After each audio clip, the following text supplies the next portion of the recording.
today's mindful moment. Have you ever considered like the idea that a democracy could just, die out? Not with like a bang, not some dramatic overthrow, but like a whimper. Yeah. Like just kind of fading away. Interesting thought. And that it's not from like a military coup or something, but from the people who are elected, Right. the leaders themselves kind of dismantling it from within. Yeah. It's a pretty chilling idea. It is. That's the main idea that's kind of like at the heart of this book, How Democracies Die. Yeah. They make that point pretty clearly. And so in this deep dive, we're going to be talking all about this book with our expert here. Happy to be here. And try to, really get into how this whole thing happens. Right. And you know what, if anything can be done to actually stop it. Yeah, that's the big question. So you might think, when you think about what's the biggest threat to democracy, you might think, oh, it's, a military coup. Yeah, that's the classic image. Some general comes in, takes over the airways. Shuts everything down. Yeah. Yeah. But this book actually argues that the real danger is something much slower and more kind of hidden. Insidious. Yeah, insidious is a good word for it. Yeah. It's scary because you don't really see it coming. Right. So tell us a little bit about like how the authors lay this out.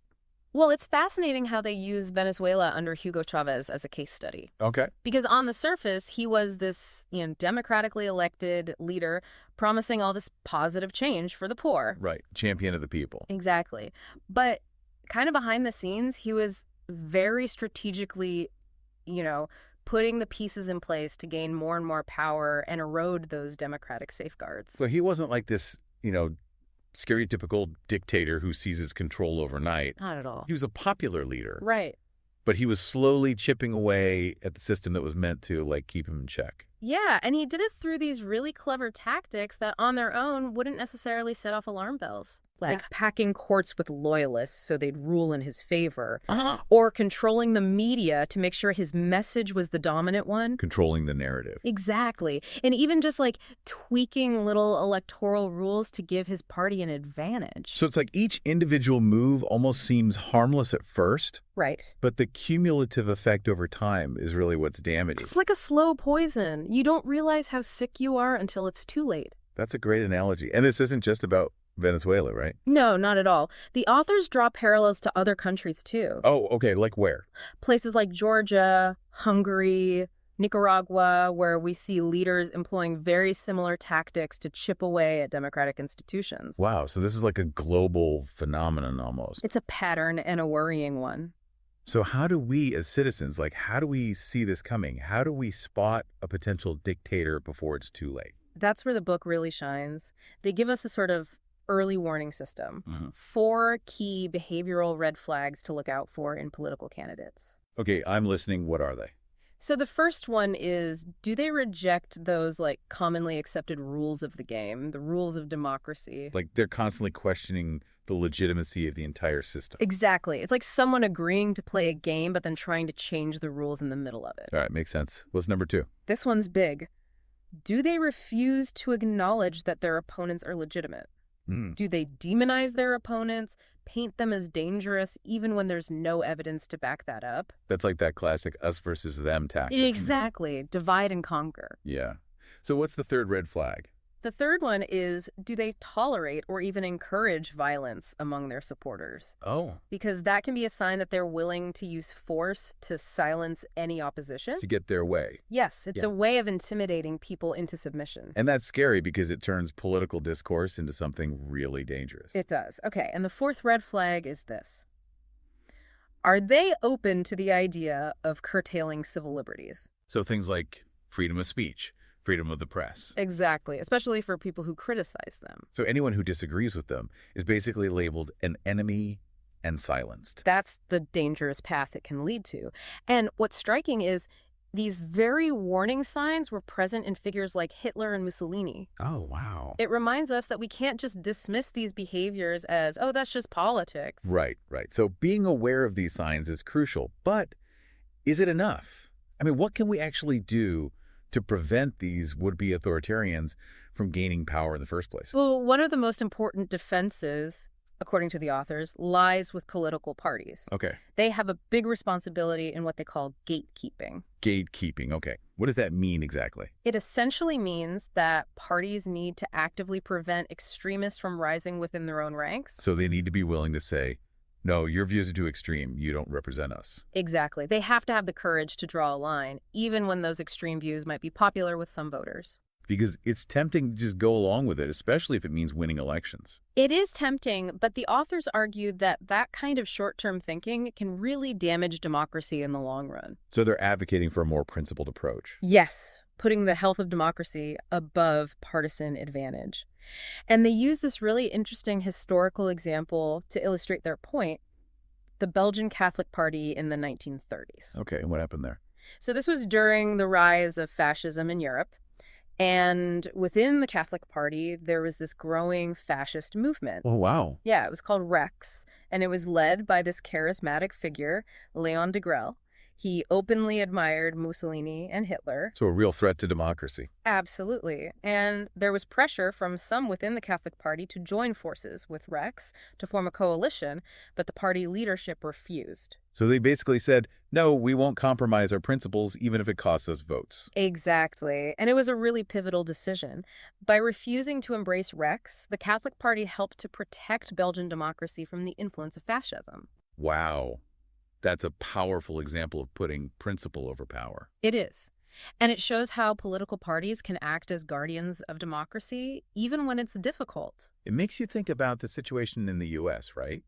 Like, did the Republican Party fail to do this kind of gatekeeping in recent years? It's a complex question. It is a complex question, and it's one the authors definitely, spend a lot of time on. Okay. They argue that, starting back in the 1980s, the Republican Party started to use, increasingly aggressive and confrontational tactics, and that actually played a big role in, creating the kind of environment where someone like Trump could rise up and get the kind of support that he did. So you're saying it wasn't just like a sudden shift in 2016 with Trump? Right. It wasn't just like, oh, this guy came out of nowhere. It was really like a gradual thing. Like slow burn almost. Yeah, like an erosion of norms over decades. Decades, wow. And they point to people like Newt Gingrich, who, as Speaker of the House in the 1990s, really pushed for a more divisive and aggressive approach to politics.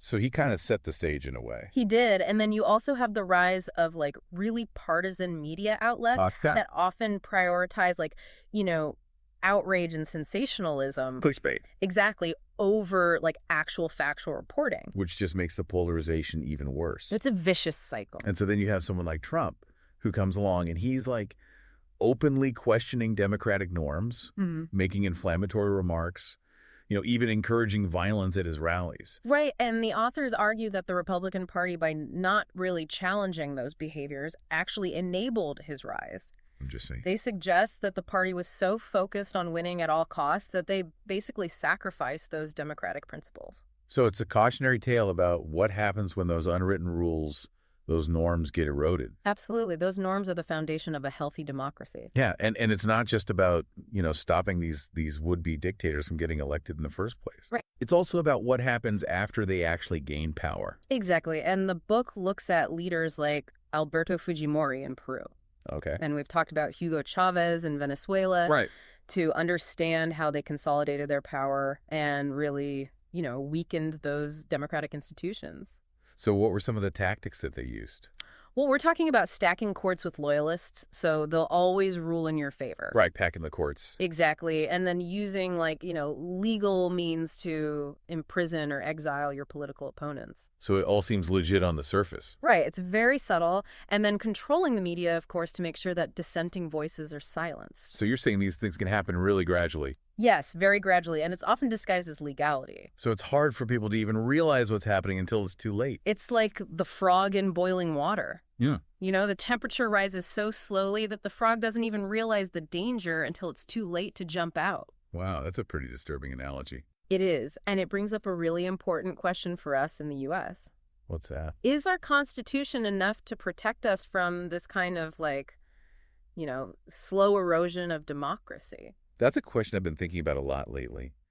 Because we tend to think of the Constitution as this unbreakable shield. Right. But is that really enough? Well, the authors have an interesting take on this. They say that, yes, the Constitution is super important, Okay. but it's not like a magic bullet. It's not going to automatically protect us. We can't just assume it'll always be there. Exactly. We have to actively defend it. Actively defend it. Okay. And they make this comparison to, like, work to rule protests. Work to rule. I'm not sure I've heard that term. So basically, it's a form of protest where workers strictly follow all the rules and regulations. To the letter. Yeah, to the letter of the law. Yeah. But they do it in a way that actually brings the system to a halt. Interesting. Because they're ignoring the spirit of the rules. So it's like they're following the rules, but not really? Exactly. And the authors argue that the same thing can happen with the Constitution. Oh, I see. We can focus so much on the actual written words. The letter of the law. Yeah, that we forget about the underlying principles, the democratic norms that are really essential for it to function properly. So what are those norms exactly? Well, one of the big ones is mutual toleration. Okay. Which means that even though we might disagree strongly with our political opponents, Right. we still accept that they are legitimate rivals. We don't treat them like enemies who need to be defeated or silenced. So it's about respecting the right to disagree, even when those disagreements are really fundamental. Right. And the other big norm is institutional forbearance. Okay. And what does that mean? It means that we exercise restraint in how we use our power. Yep. So even if we have the legal right to do something, it doesn't mean that we should. We should think about the consequences. Exactly. We need to think about the spirit of the law and the institutions that we're upholding. So these norms are really like the bedrock of a healthy democracy. They are. And the authors argue that when those norms start to erode, that's when we become vulnerable to democratic backsliding. And it can happen through these small compromises and concessions that we make along the way. Right. It's like death by 1,000 cuts. Yeah. That's a powerful image. So it's a constant process of protecting and defending our democracy. We can't just sit back and assume that everything will be fine. Exactly. We have to be vigilant and engaged. Okay, so it sounds pretty grim, but I'm assuming the authors don't leave us completely without hope. You're right. They do offer some solutions and strategies for fighting back. Oh, good. And one of the most important ones is the idea of building cross-cutting political alliances. Okay, so what does that mean in a practical sense? It means finding ways to connect with people who have different political views than us. And how do we do that in such a polarized environment? I mean, it feels like everyone's just in their own little bubble these days. Yeah, it's tough, but I think that's actually where the solution might lie. How'd show? If we can find those areas where we actually agree. Like maybe it's education or infrastructure or, things that affect everyone. Right. Then maybe we can start to see each other as fellow citizens working towards the same goals instead of, just enemies on opposite sides. I like that idea. And it makes it harder for those who want to exploit those divisions, for their own gain. Exactly. And the authors give some really good examples of how this has worked in other countries. Oh, like where? Like in Chile, after the Pinochet dictatorship, Right. they had this thing called the democracy of agreements, Interesting. where leaders from all sides of the political spectrum came together to build a more inclusive system. So they put aside their differences for the greater good. Exactly.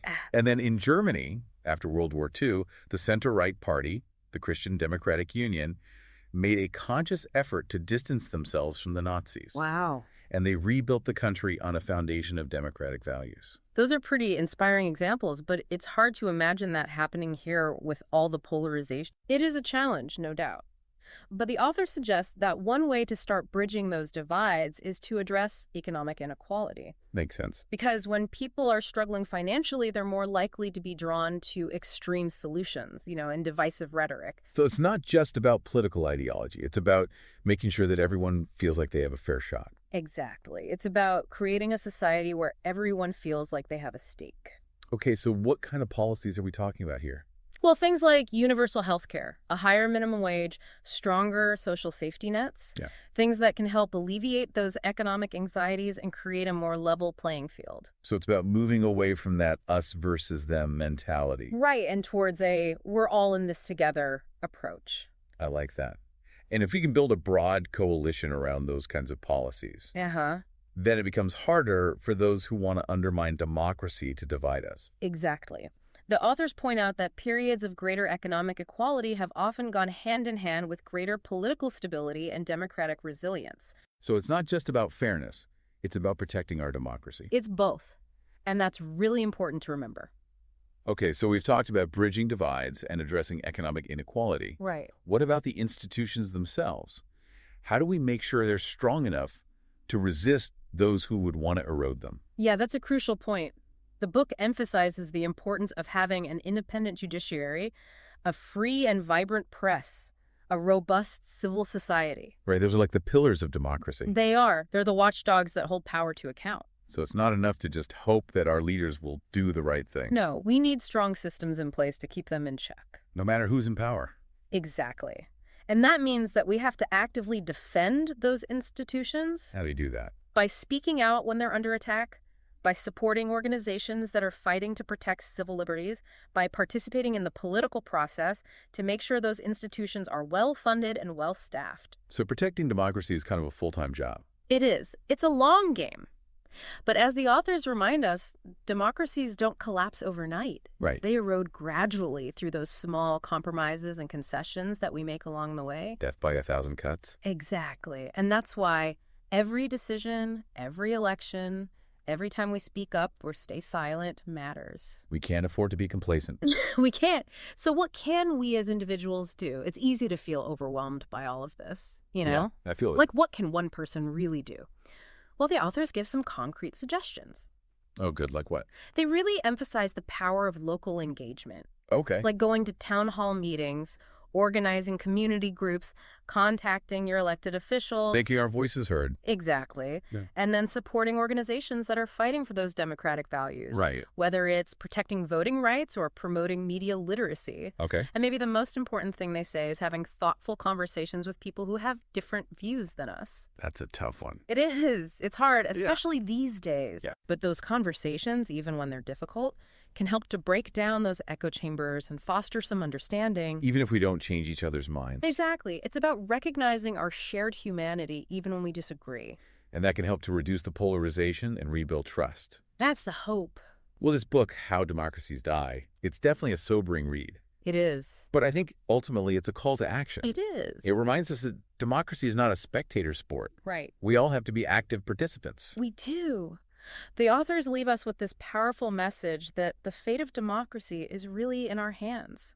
It's not up to politicians or institutions, it's up to us. It's a heavy responsibility, but it's also empowering in a way. It is. Well, this deep dive has given me a lot to think about for Yeah, sure. Me too. It's a reminder that we can't take our democracy for granted.